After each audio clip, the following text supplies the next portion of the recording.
নমস্কার বন্ধুরা, চামেলি মণ্ডল চ্যানেলে আপনাদের সবাইকে স্বাগত জানাই।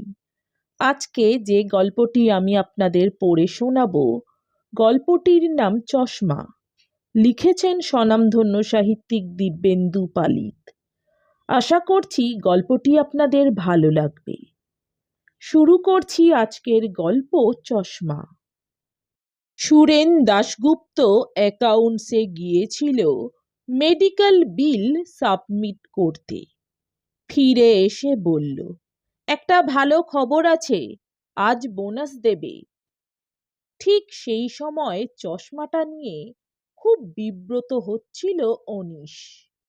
মিনিট দুয়েক আগে খবর পাঠিয়ে দেখা করতে বলেছে মিত্র সাহেব। অনিশ তখনই উঠতে যাচ্ছিল, হঠাৎ মনে হলো ঝাপসা দেখছে চোখে।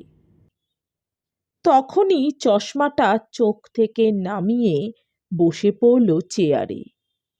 পাঞ্জাবির ঝুলে ঘষে কাঁচ পরিষ্কার করতে করতে চোখের শিরাগুলো টান করার চেষ্টা করল। 2-3 দিন থেকেই হচ্ছে এরকম। সময়ে অসময়ে ঝাপসা হয়ে আসে চশমার কাচ। রগের দুদিক থেকে একটা অস্বস্তি ছড়িয়ে পড়ে চোখের কোণে। অনিশ বুঝতে পারে তার চোখ দুটো ক্রমশ ভরে উঠছে জলে। কি, খুশি হলেন না? এই চশমাটা। চোখ ও চশমার মাঝামাঝি জায়গায় দাঁড়িয়ে অনিশ বলল, দিচ্ছে? চোখটা দেখান ভালো করে। সুরেন বলল, একেই তো হাই পাওয়ার, চোখ বলে কথা। হ্যাঁ, দেখাতে হবে। অনিশ দেখল সুরেনের মুখটা ছড়িয়ে আছে 3 টুকরো কাচের মতো। কপাল ও ভুরুর কাছাকাছি জায়গায় ধোঁয়ার মতো কিছু একটা উড়ে যাচ্ছে। ফলে চশমাটা হাতে নিয়েই সে এগুলো বসের ঘরের দিকে। আমাকে ডেকেছিলেন? ও, আসুন। হাত বাড়িয়ে টেবিল থেকে পেপারওয়েট চাপা একটা কাগজ তুলে নিল মিত্র সাহেব। এই চিঠিটা পড়ে দেখুন। চিঠিটা হাতে নিতে নিতে চশমাটা চোখে পড়ে নিল অনিশ। লেটার হেডের নামটা পড়ল থেমে থেমে, ইন্ডিয়া মেটাল লিমিটেড। টাইপ করা চিঠির পরের অংশটা তেমন স্পষ্ট নয়। একটা শব্দের সঙ্গে অন্য শব্দটা জড়ানো। বাঁ দিকে সরিয়ে চোখের যতটা সম্ভব কাছে তুলে আনলো চিঠিটা, যদি শব্দগুলো স্পষ্ট হয়। বুঝতে পারছেন না? আপনাদের জন্যে কি আমরা বিজনেস লুজ করব? মিত্র সাহেবের এ অফিসে বছরখানেক হলো। অনিশের চাকরি 20 বছরের ওপর। দীর্ঘদিনের অভিজ্ঞতায় মোটামুটি সব সাহেবকেই একটি স্তরে ফেলতে পারে সে। কথা শুনেই বুঝল কোথাও একটা গন্ডগোল হয়েছে, হয়তো তার জন্যেই। ঠিক কি ধরনের গোলমাল বুঝতে পারল না। এই রকম রং বিলিং আর কোথায় হয়েছে আমাকে ইমিডিয়েটলি জানান। তাড়াহুড়ো করে সিগারেট ধরালো মিত্র সাহেব। আপনাকে স্যাক করা উচিত, অ্যাবসলিউটলি কেয়ারলেস। আমি এসব সহ্য করব না, নেভার। এটা জোচ্চুরির পর্যায়ে পড়ে। জলে ভরে উঠল অনিশের চোখ। সে বলতে যাচ্ছিল, স্যার, শুরুও করেছিল। তার আগেই ইন্টারকম তুলে মিত্র বলল, Jahar, will you see me? India মেটালের চিঠির কাগজটা খুব সাদা। চোখে জল আসায় সাহেবের দিকে বাড়িয়ে দিয়ে অনিশ বলল, চোখটা খারাপ হয়েছে স্যার। এনাফ, আপনি এবার আসতে পারেন। বাইরে এসে অনিশ বুঝল এতক্ষণ সে নিয়ন্ত্রিত তাপের ভিতর ছিল। সম্ভবত সেই জন্যেই চশমার কাঁচটা ঝাপসা, চোখের সামনে কয়েকটা বিন্দু বহুদূর অবধি ঘুরে বেড়াচ্ছে বুদবুদের মতো। এই বিন্দুগুলি সে চেনে, খুব ছোটবেলা থেকেই তার চোখের অসুখ। ৪৩ বছর বয়সের মধ্যে পাওয়ার বদলেছে বার পাঁচেক। পাড়াগে মশার মতো বিন্দুগুলো আসে ঠিক চোখ খারাপের আগে আগে। জল পড়াটা অবশ্য নতুন, এই প্রথম। জায়গায় ফিরে স্থির হয়ে বসল অনিশ। চশমাটা নামিয়ে রাখল টেবিলে, জল খেল। চোখ বন্ধ করলে আপনা আপনি একটা স্বস্তি এসে যায়। মৃদু ও মন্থর চিন্তাগুলো একাগ্র হয়ে আসে পরপর। মনে হয় সে কখনো বিচলিত হয়নি। বহুকাল ধরে একই ভাবনার ভিতর দিন যাচ্ছে। ইন্ডিয়া মেটালের ব্যাপারটা তবু মাথায় ঢুকল না। মিত্র সাহেবকে বলা হয়নি, চোখ ঝাপসা হওয়ার দরুন চিঠিটা এক বর্ণও সে পড়তে পারেনি। কিন্তু হাবে ভাবে বুঝিয়ে দিয়েছে দোষটা তারই। সে অত্যন্ত অনুতপ্ত। চোখ খারাপের কথাটা কেন বলেছিল এখন আর তা মনে পড়ে না। নিশ্চিত কিছু ভেবেই বলেছিল। বলা কি ঠিক হলো? সুরেন, কি করছো? কেন দাদা? উঠে এসে সামনের চেয়ারে বসল সুরেন। মিত্তির সাহেব ডেকেছিল নাকি? দু আঙুলে রক টিপে ধরল অনিশ। কনুইয়ের গোড়ায় ইদানিং কড়া পড়তে শুরু করেছে, একটু চাপ পড়লেই লাগে। আপাতত ব্যথাটা সে সহ্য করে নিল। ইন্ডিয়া মেটাল থেকে কি একটা চিঠি এসেছে, সেই নিয়ে ঝামেলা। কিছু জানো নাকি? না তো। পরে জহরদাসকে ডাকল।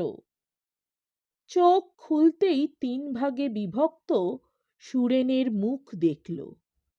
৩ ভাগের ১ ভাগ পড়েছে ওর ঠোঁটের ওপর। মনে হয় গোটা মুখের ওপর ঠোঁট দুটি সুপার ইম্পোজ করা, কিংবা মৃত দুটো টিকটিকিকে দুমড়ে ঠোঁটের আকারে সাজানো হয়েছে। সুরেন চুপচাপ থাকায় সে বোধ আরো দৃঢ় হল। চোখ বন্ধ। তবু কোন দুটোয় পিঁপড়ে জমে ওঠার অস্বস্তি শুরু হতে অনিশ বুঝল ভিতরে জল উপচে পড়ছে কোন বেয়ে। এক হাতে চশমা খুঁজে অন্য হাতে রুমালের কানি খুঁজল সে। ময়লা কাপড় ব্যবহার করবেন না, ডাক্তার বলেছিল একদা। এসব স্মৃতিতে চোখের পাতাও ভিজে ওঠে। কি করা যায় বলো তো? দেখছি, আপনি চোখটা দেখান। সুরেন চলে যেতে অনিশ একা হয়ে পড়ল।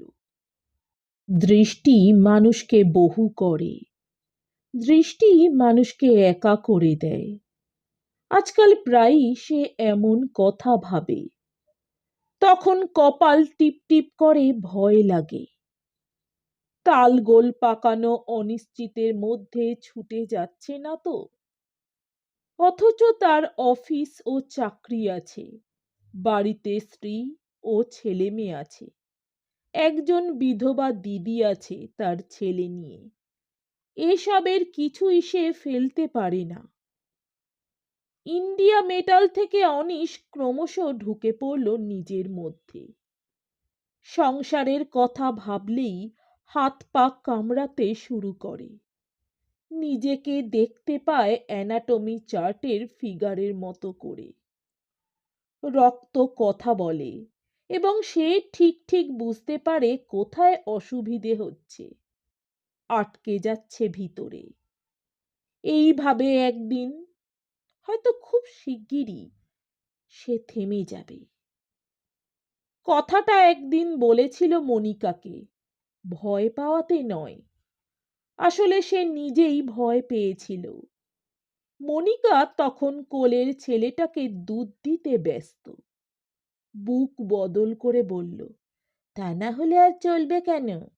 কোলে কাখে আমাকে এরই মধ্যে চাটে দিয়েছ। সকলকে নিয়ে পথে না দাঁড়ালে কি সুখ হবে তোমার? ওভাবে ভাবছ কেন? বলছি বলেই তো আর যাচ্ছি না। না বাপু, তোমার রসিকতা আর ভালো লাগে না। এককালে বোধহয় ভালোবাসা ছিল, মানে সেই বিয়ের পরপর। বিল্টু, মনু, ঝন্টু, হাঁদা এদের বরাদ্দ রাখতে গিয়ে 1/4 ভাগও থাকে না। অনিশের সব দেখাই এখন এক চোখ দিয়ে। খানিক আগে যেমন সুরেনের মুখ 3 টুকরো হতে দেখেছিল, এখন আর গুছিয়ে ভাবতেও পারে না। সে গুণ থাকলে অন্তত ভাবনাগুলোর কিছু হেরফের হতো। আচ্ছা, হাঁদা কি কারো নাম হয়? অফিসে বসে চোখের জল মুছতে মুছতে অনিশ সেই 8 মাসের শিশুটির খেলা করে। অস্পষ্ট বিন্দুগুলি কখনো কাছে আসে, কখনো চলে যায় দূরে। এই সামর্থ্য নিয়ে সে নিজে যদি নাম পেয়ে থাকে, হাঁদাও পাবে। অত্যন্ত স্নেহ পরবশ হয়ে অনিশ এইসব ভাবে। বিল্টু এখন ক্লাস 9-এ। ভাবে সে বড় হতে হতে মিত্র সাহেবের মতো আরো 2-10 জন এসে যাবে এই অফিসে। অনিশের ছেলে বলে কি কেউ রেয়াত করবে তখন? 780-কে 7083 করেছেন। অ্যাকাউন্টেন্ট বলল এটা চোখের ভুল হতে পারে না। বিল কি চলে গেছে? আপনার হাতেই তো চিঠি ধরিয়ে দিয়েছিল, সুরেন বলল। সাহেব বলেনি কিছু? অনিশ চুপ করে থাকল। জিভ দিয়ে ঠোঁটের কোণা চাটতেই লোনা লাগলো। সব শালাই দেখি এক একটা শুয়োরের বাচ্চা। যারা চেক করেছিল তাদের চোখেও তো ব্যাপারটা ধরা পড়তে পারত। বুঝলেন, এ সমস্তই ডেলিবারেট। হতে পারে, আবার নাও হতে পারে। দুটোই তার কাছে সমান। ভুল না হয়ে যদি ঠিক হতো, চেকিংয়ে ধরা পড়ত, তাহলেও তো তার চোখের অসুখ সারত না। আজকাল যে কোনো ব্যাপারে অনিশ এইভাবে চিন্তা করে, কিছুটা যুক্তি দিয়ে, ভালো মন্দ থেকে নিজেকে সরিয়ে। মনিকা এসব বোঝে না, সে স্বার্থ বোঝে। গতকালও এই নিয়ে 7 কথা হলো।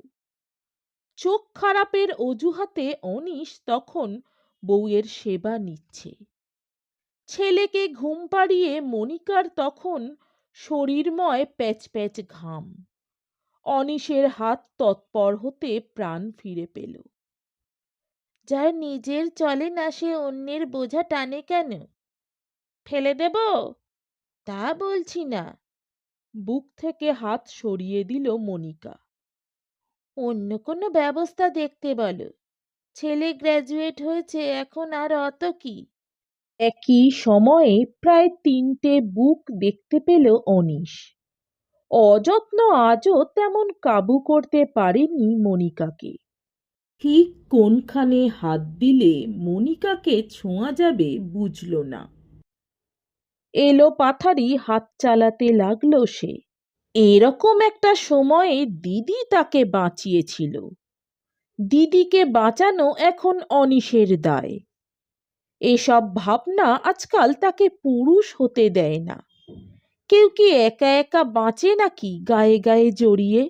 ভাবল বাঁচতে হলে চশমাটা এখনই পাল্টানো দরকার।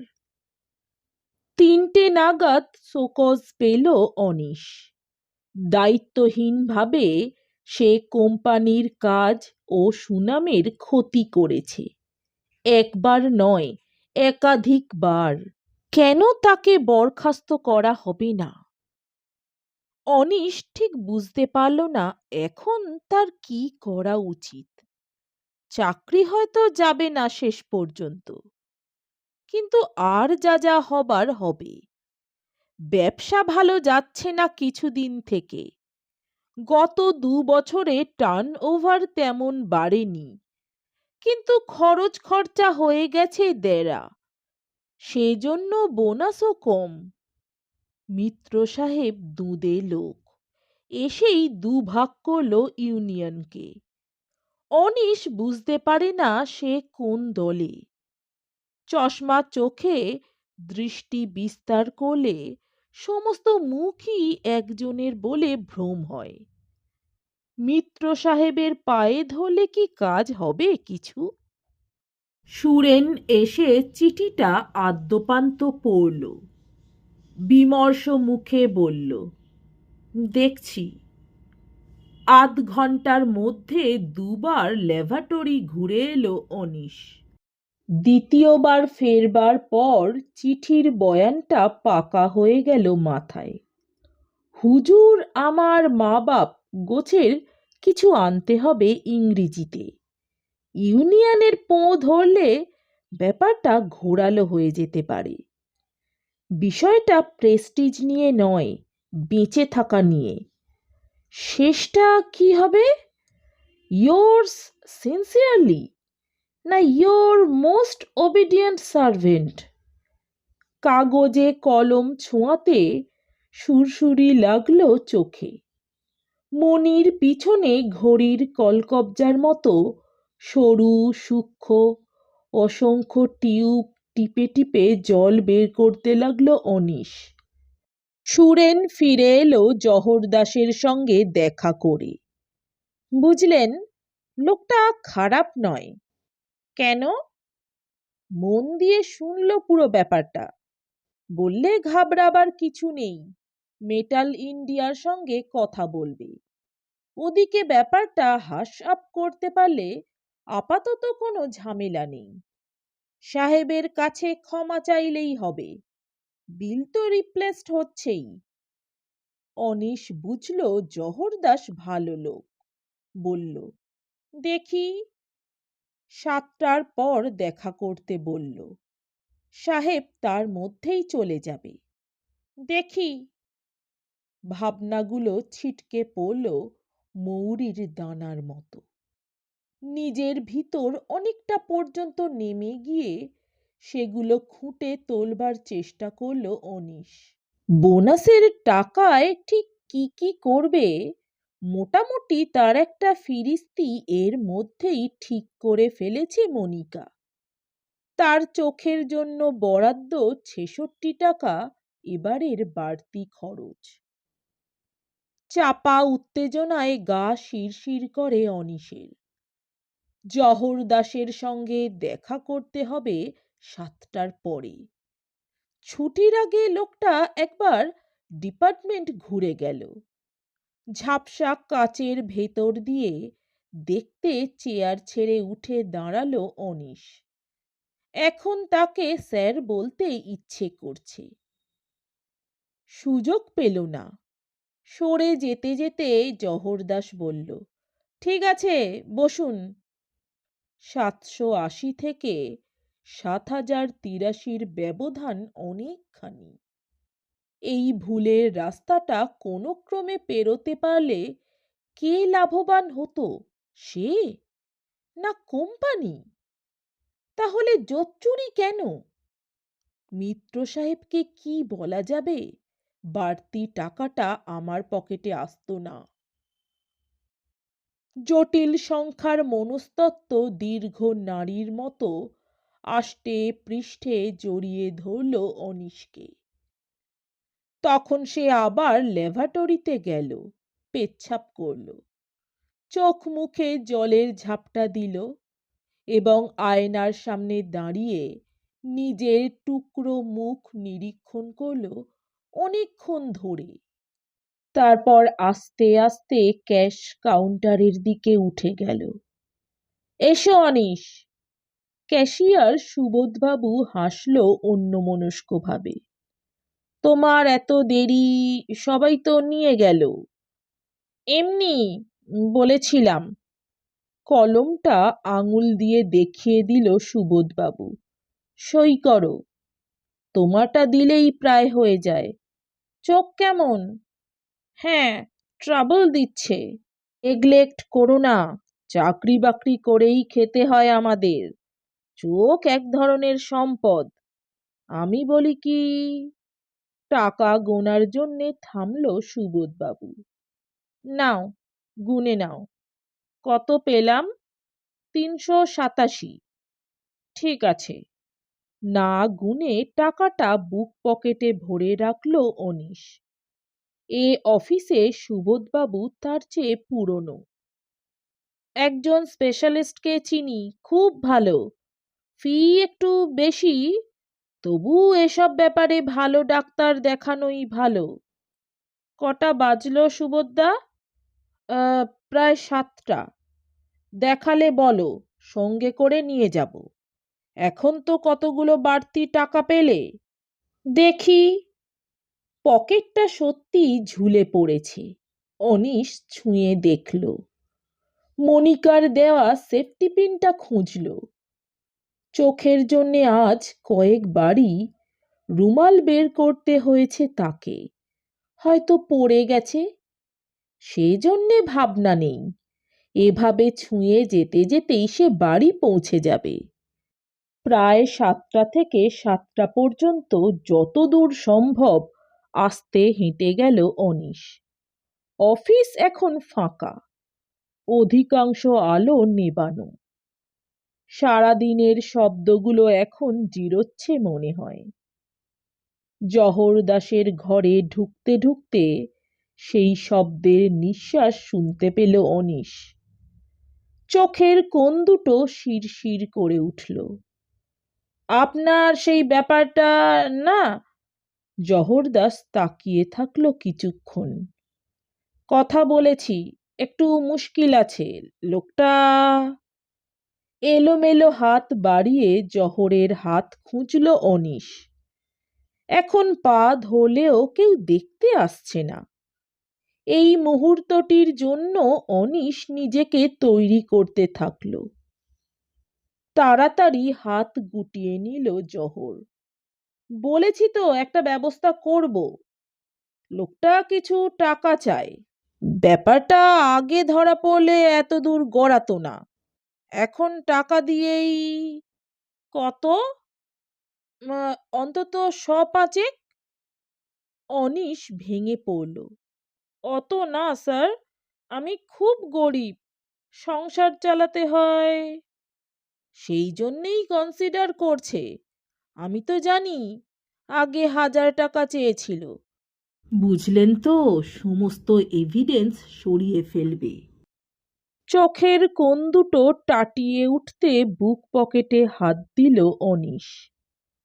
হৃৎপিণ্ডের নিজস্ব শব্দ উঠে এলো কানে। দেখল গোটা থেকে ক্রমশ টুকরো টুকরো হয়ে যাচ্ছে জহর দাসের মুখ। তখন কিছু না ভেবেই পকেট থেকে বোনাসের পুরো টাকাটা বের করে আনলো অনিশ। এর বেশি পারবো না স্যার, ৩৮৭ টাকা আছে। এ কি? ঝুঁকে এসে জহর বলল। আপনি কাঁদছেন কেন? কাঁদিনি, চোখটা খারাপ। হাতের পিঠে নাক পর্যন্ত নেমে আসা জলটা মুছে নিল অনিশ। আপনি আমাকে বাঁচান জহর বাবু। ঠিক আছে, জহর বলল। বাকিটা না হয় আমি দিয়ে দেব। কাউকে কিছু বলবেন না। কাল একটা ড্রাফট করে দেব, সাহেবের নামে পাঠিয়ে দেবেন। অনিশ দেখল যা কিছু দেখা যায় সবই টুকরো টুকরো। সিঁড়িগুলো নেমে যাচ্ছে আরো বেশি সিঁড়িতে। অন্ধকার ছড়িয়ে পড়ছে বিভিন্ন রঙে। দুহাত দূরে চক্রাকারে ঘুরছে লাইট পোস্টগুলো। গাড়ির শব্দের ভিতর দিয়ে খুব সাবধানে হাঁটতে লাগলো সে। মনিকাকে বলবে সেফটি পিনটা হারিয়ে গিয়েছিল এবং টাকাটা চুরি গেছে। সুরেন যদি কিছু টাকা ধার দেয় তাহলে সে চোখটা দেখিয়ে নিতে পারে। সুবোধবাবুর কাছেও চাওয়া যেতে পারে। কিংবা যদি জহর দাসের সঙ্গে আর একটু খাতির জমানো যায়। ঠিক এই সময় একটা তীর এসে বিঁধল অনিশের চোখে। তাড়াতাড়ি খুলতে গিয়ে চশমাটা পড়ে গেল রাস্তায়। নিচু হয়ে সেটা কুড়োতে গিয়ে অনিশ দেখল দূরে কাছে কোথাও চশমাটা দেখতে পাচ্ছে না, আর আশপাশ দিয়ে ক্রমাগত ছুটে যাচ্ছে শব্দ। রাস্তার আলো ক্রমশ ঘনিয়ে আসছে। ব্ল্যাকআউট। প্রায় তার গায়ের ওপর দিয়েই একটা গাড়ি ছুটে গেল। অনিশ ভুল করে তার বুক পকেটে হাত দিল। তারপর এলো পাথারি চিৎকার করে বলল, চশমা, আমার চশমাটা কেউ খুঁজে দিন।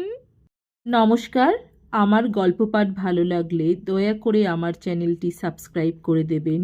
লাইক, কমেন্ট, শেয়ার করতে ভুলবেন না। অনেক ধন্যবাদ।